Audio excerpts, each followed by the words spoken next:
Bonjour et bienvenue au sommet des plantes médicinales. Je suis ravi de vous retrouver aujourd'hui avec Isabelle et Théo. Bonjour. Bonjour. Donc, Isabelle et Théo sont apprentis parfumeurs, globetrotters.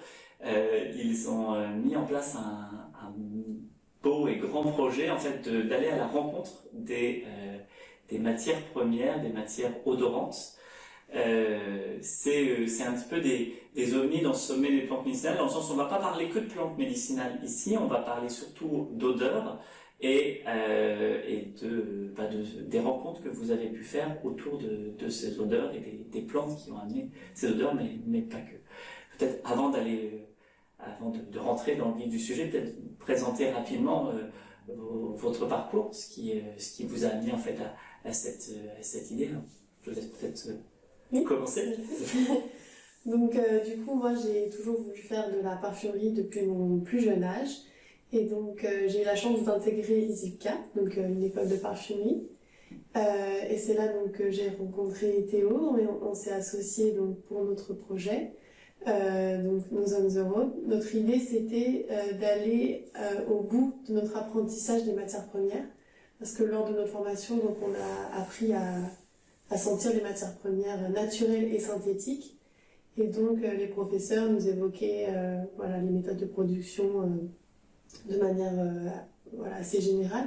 Et nous, on avait vraiment la volonté d'aller sur le terrain, de rencontrer ces producteurs, mais aussi de sentir les odeurs dans leur état naturel, parce qu'on découvrait toutes ces plantes par le biais des huiles essentielles ou des absolus, et on voulait en fait connaître cette odeur dans le naturel. Donc c'est là où est née la petite graine dans notre tête d'aller voyager à la rencontre de ces producteurs.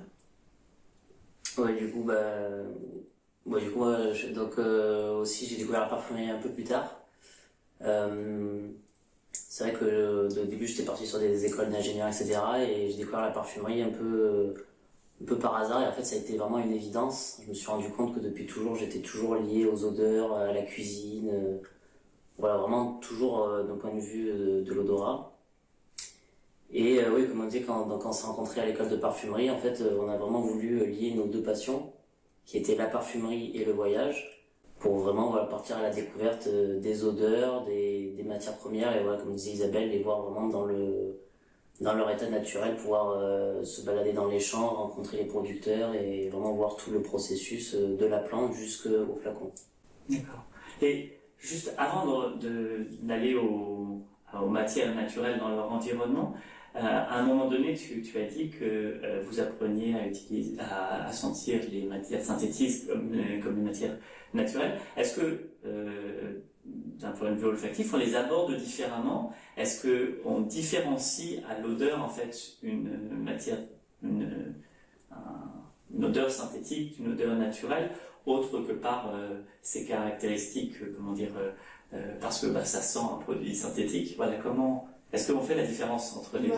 En fait, il faut savoir qu'une matière naturelle, ça va être un ensemble de molécules, et la matière première synthétique, ça va être une molécule, si je fais pas d'erreur.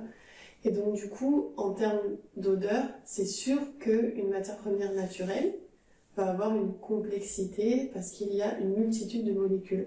Après, ce qui est important de souligner, c'est que en général, on entend c'est naturel, donc c'est mieux. Il y a plus de qualité parce que c'est un parfum naturel. En parfumerie, c'est pas du tout quelque chose qu'on dit. On apporte autant de valeur, en tout cas dans nos formations et nous dans notre état d'esprit, autant de valeur à la matière première synthétique que naturelle. L'une va mettre en valeur l'autre. Un parfum qui va être composé que naturel va être du coup très complexe, avoir peut-être beaucoup d'informations. Ça peut être intéressant d'utiliser par exemple la naturelle et de l'accompagner avec des synthétiques. Voilà, c'est une approche possible, mais du coup l'un met en valeur l'autre, et je pense qu'il ne pourrait pas exister l'un sans l'autre. Oui, les synthétiques, ça a vraiment permis de créer une immense palette et vraiment pouvoir avoir un champ d'action beaucoup plus large. Mais tu disais différencier naturel et synthétique. Oui, c'est vrai que le naturel, on sent quand même plus une certaine complexité, plus de différentes facettes, on sent les différentes molécules qu'il y a dedans, mais c'est pas toujours évident non plus. Des fois, pendant l'école justement, durant l'école, quand on apprenait nos matières, bah, c'est pas toujours évident. Par exemple, on sent un eucalyptol avec eucalyptus, donc la matière première synthétique eucalyptol, et l'eucalyptus, l'huile essentielle d'eucalyptus, où il y a un fort pourcentage d'eucalyptol dedans. C'est pas toujours évident de différencier les deux. Donc, voilà, mais dans 90% des cas, on arrive quand même, on se rend quand même bien compte qu'il y a naturel, qu'il y a plus de complexité, en fait le synthétique, il est plus direct, plus fusant.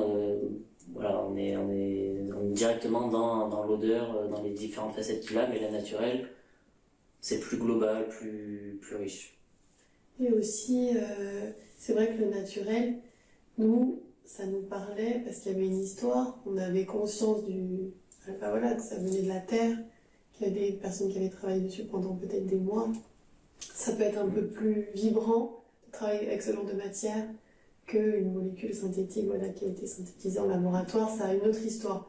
Merci beaucoup pour cette introduction au monde des odeurs. Si vous avez envie d'aller plus loin avec Isabelle et Théo, vous pouvez nous retrouver au sommet des plantes médicinales, sous le lien qui est dans un inconscience, juste on en avait dessous. peut-être moins de conscience On va aller découvrir justement tout le travail qu'il y a derrière cette matière première. que vous avez visité par les odeurs, mais aussi par les tous ces produits, producteurs. voilà, les producteurs qui travaillaient la terre, qui récoltaient les usines externes, on avait de ces pas odeurs forcément conscience. C'était sur le papier, ça s'arrêtait. Voilà, On fait partie c'est ça aujourd'hui de justement notre qu'on voulait aller voir, c'est c'est tout le but du projet, c'est-à-dire donc à tout de suite de se rendre compte médicinal. qu'il y a des personnes qui sont là, qui vont récolter la fleur à 4h du matin, puis après l'amener à l'usine, etc. Il va vraiment y avoir tout un travail. Et on en avait un peu conscience, forcément, on entend parler, on s'en Mais de le renseignait. vivre, c'est autre chose, Voilà. c'est sûr. Et c'est vrai que depuis qu'on est rentré,